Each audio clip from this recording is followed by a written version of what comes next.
चिदानन्दरूपाय महाकालाय ते नमः।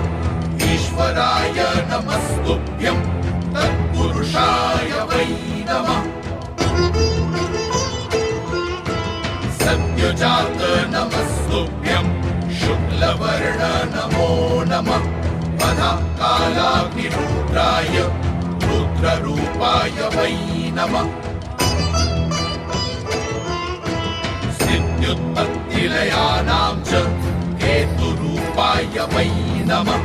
परमेश्वररूपस्त्वं नील एवं नमोऽस्तु ते।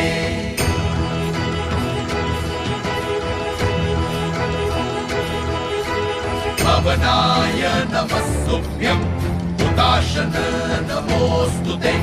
सोमरूप नमस्तुभ्यं सूर्यरूप नमोऽस्तु ते। यजमान नमस्तुभ्यं आकाशाय नमो नमः। सर्वरूप नमस्तुभ्यं विश्वरूप नमोऽस्तु ते।